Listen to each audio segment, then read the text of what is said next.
इस बार कोई भी गलती मत करिएगा, हमें एक चेयरमैन दे दीजिए और आपसे कुछ नहीं चाहिए।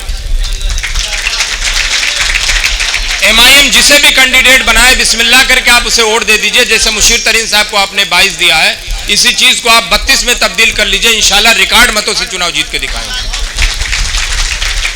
उसकी वजह यह है, मैं क्यों बता रहा हूं, आपने जितनी मर्तबा जो चाहा फैसला लिया, चाहे डर से फैसला लिया, चाहे हिकमत से लिया, चाहे ताकत से लिया, चाहे मजबूरी में लिया, अभी तक आपने सपा बसपा कांग्रेस को चुना। इसलिए चुना कि बीजेपी ना जीत पाए, ऐसा ना हो जाए, वैसा ना हो जाए। आपने 35-40 सालों में कोई ऐसा हथकंडा नहीं है जो आपने अपना के नहीं देखा। और इस बार तो आपने अपनी पूरी जिंदगी की जितनी ताकत थी, पूरी जिंदगी की जितनी ताकत थी, मैं पूरे उत्तर प्रदेश के मुसलमानों से मुखातिब होकर कह रहा हूं, पूरी जितनी ताकत थी आपने इसलिए लगा दी कि शायद इस बार हम बीजेपी को हराने में कामयाब हो जाएं, और नतीजा वही रहा जो हम लोग चिल्ला चिल्ला के कह रहे थे। और अब मैं प्रोग्राम को आगे बढ़ाते हुए गुजारिश करूंगा, जो हमारे मेहमान, हमारे जो है बहुत अच्छे वक्ता, बहुत अच्छे नेता और बहुत बेहतरीन अंदाज में बात करने वाले सलमान मलिक साहब से, जो महासचिव हैं प्रदेश के, मैं उनसे गुजारिश करूंगा तशरीफ लाएं और अपने ख्यालात का इजहार फरमाएं। जनाब सलमान मलिक साहब।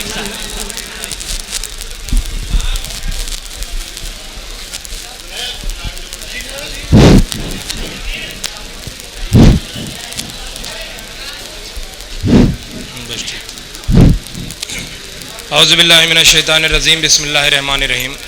अस्सलामु अलैकुम। आप लोगों से तो सबसे पहले एक हमारी छोटी सी रिक्वेस्ट है, उसको मान लीजिए। मुझे 2 ही मिनट का वक्त मिला है, 2 ही मिनट में मुझे अपनी बात ख़त्म करनी है। और ज़रूरी बात यह है कि देखिए, आने वाला जो चुनाव है वो नगर निकाय का चुनाव है, शहरी चुनाव जिसको बोलते हैं।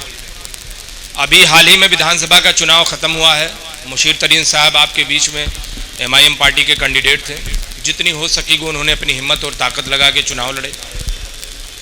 हमारे यहाँ पूरे उत्तर प्रदेश में दूसरे तीसरे नंबर पे सबसे ज़्यादा वोट पाने वाले कैंडिडेटों में से हैं मुशीर तरीन साहब।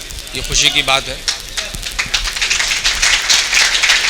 हम कामयाब नहीं हुए पूरे उत्तर प्रदेश में कहीं पर भी, क्योंकि बाइपोलर चुनाव हुआ, सपा और बीजेपी को ही वोट मिला, दूसरी किसी पार्टी को नहीं मिला। हम यहाँ पर 2 मरतबा विधानसभा का चुनाव और 1 मरतबा हमने चेयरमैनी का चुनाव लड़ा है। आपके संभल शहर की बात कर रहा हूँ। कामयाबी हमें 3 मरतबा में नहीं मिले है, 2 मरतबा विधानसभा में, 1 मरतबा चेयरमैनी में। थोड़ा सा आप लोग थोड़ा सा शांत हो जाइए, कुछ ज़रूरी बात करके मुझे अपनी बात रखनी है। लेकिन आप लोगों ने हमें इतना वोट इस बार दिया है कि अगर इतना वोट हमें मिल जाए, जितना वोट मुशीर तरीन साहब को मिला था, अगर इतना वोट हमें मिल जाए और अगर आज चुनाव हो जाए, इतना वोट मिल जाए, तो मैं दावे के साथ कहता हूं 4-5 हज़ार वोटों से हम इंशाल्लाह यहाँ के चेयरमैन बन जाएंगे। तो आप लोगों से सिर्फ मेरी अदबन गुजारिश है, यही आपके संभल के बगल से हमारे पास एक जिला पंचायत भी है, वो खड़े भी हैं आपके पास, अच्छे खासे वोटों से जीते थे, आपसे सटा हुआ, बिल्कुल संभल से सटा हुआ। थोड़ा सा आप लोग चुप हो जाए भाई।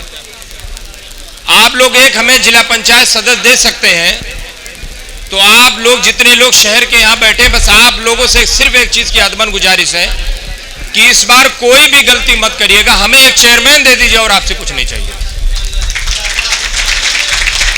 एमआईएम जिसे भी कैंडिडेट बनाए बिस्मिल्लाह करके आप उसे वोट दे दीजिए। जैसे मुशीर तरीन साहब को आपने 22 दिया है, इसी चीज को आप 32 में तब्दील कर लीजिए, इंशाल्लाह रिकॉर्ड मतों से चुनाव जीत के दिखाएंगे।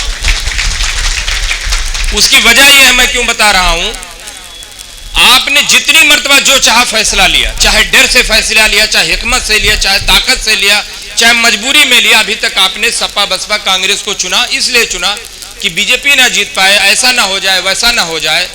आपने 35-40 सालों में कोई ऐसा हथकंडा नहीं है जो आपने अपना के नहीं देखा। और इस बार तो आपने अपनी पूरी जिंदगी की जितनी ताकत थी, पूरी जिंदगी की जितनी ताकत थी, मैं पूरे उत्तर प्रदेश के मुसलमानों से मुखातिब होकर कह रहा हूं, पूरी जितनी ताकत थी आपने इसलिए लगा दी कि शायद इस बार हम बीजेपी को हराने में कामयाब हो जाएं, और नतीजा वही रहा जो हम लोग चिल्ला चिल्ला के कह रहे थे।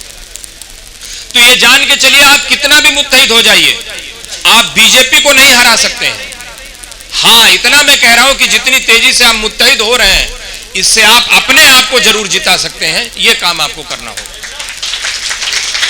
अगर आप ठान लें, जितना वोट आपने दिया था समाजवादी पार्टी का, उसका आधा का आधा अगर आप वोट दिए होते एमआईएम पार्टी को, उसके आधे का आधा तो मैं दावे के साथ कहता हूं 20 विधायक से कम एमआईएम के नहीं होते, 20 विधायक से कम नहीं होते। लेकिन आपने, चलिए जो भी आपने फैसला लिया, लेकिन आने वाले वक्त में आपने ये चीज देख लीजिए, हम कितना भी मुत्तहिद हो जाए बीजेपी को नहीं हरा सकते, और आपने मुत्तहिद होकर अपनी ताकत भी दोनों चीज की देख ली है। तो बराए मेहरबानी आप अपनी एनर्जी, अपनी पार्टी, अपना झंडा अपने दल पे खर्च करिए। मैं दावे के साथ कहता हूं कि जिस दिन आपने अपना एक चेयरमैन यहां से बना के दे दिया, अगर 2027 में विधायकी नहीं जीत के छोड़ दिया तो मैं राजनीति छोड़ दूंगा इंशाल्लाह, बता रहा हूं। सिर्फ एक आप लोग चेयरमैन ही निकाल के दीजिए, इतने आपसे रिक्वेस्ट है, चेयरमैन ही निकाल के दे दीजिए। जितने चेयरमैन अब तक रहे यहाँ के, उन तमाम चेयरमैनों से सबसे ज्यादा काम करने वाला चेयरमैन एमआईएम पार्टी का होगा, और इसकी नजर सिर्फ यहां पर नहीं, हैदराबाद से भी मॉनिटरिंग की जा रही है। तो बराए मेहरबानी आप लोग से बहुत हम्बल रिक्वेस्ट है, मैं बात नहीं रख सकता, मैं खत्म करने जा रहा हूं, बस आप लोग से इतनी रिक्वेस्ट है, बात बहुत लंबी और कई मर्तबा की जाएगी, कि प्लीज इस बार कोई गलती मत करिएगा।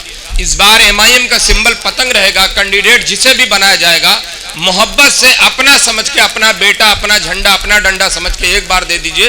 मैं दावे के साथ कहता हूं इंशाल्लाह आपका चेयरमैन बनेगा तो आपके लिए काम करेगा, और पूरे 5 साल तक इंशाल्लाह आपको मायूस नहीं होना पड़ेगा। बहुत बहुत शुक्रिया, अस्सलाम वालेकुम।